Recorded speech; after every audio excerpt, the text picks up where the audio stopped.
आज का हर शख्स डिप्रेशन और एंग्ज़ायटी के मर्ज़ में मुब्तला है।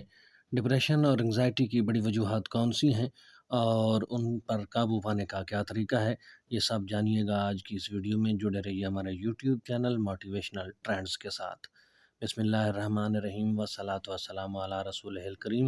मैं उम्मीद करता हूँ कि आप सब दोस्त खैरियत से होंगे और ज़िंदगी की हकीकी खुशियों से लुत्फ़अंदोज़ हो रहे होंगे।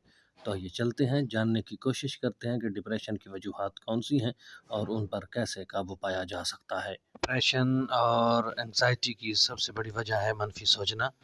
जब इंसान बहुत ज़्यादा मनफ़ी सोचता है, हर चीज़ में मनफ़ी सोचता है, तो उसको डिप्रेशन होता है। कोई जितना मनफ़ी सोचेगा, उतना डिप्रेशन बढ़ेगा। मनफ़ी सोच इंसान के ह्यूमन सिस्टम यानी मुदाफ़ियाती निज़ाम को भी कमज़ोर कर देती है, जिसकी वजह से इंसान को भूख ना लगना, कमज़ोरी होना, चिड़चिड़ापन पैदा हो जाना, गुस्सा आना, ये सब मनफ़ी सोचों का कमाल है।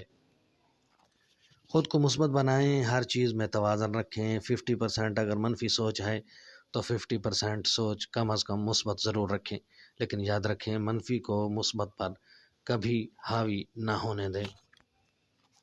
मुस्बत सोचें, छोटी छोटी चीज़ों में खुशियाँ तलाश करना सीखें। अच्छा सोचें, अच्छा बोलें, ज़िंदगी को गुजारना नहीं, ज़िंदगी जीना सीखें। डिप्रेशन और एंग्ज़ायटी आपसे दूर चले जाएंगे। आज के लिए इतना ही।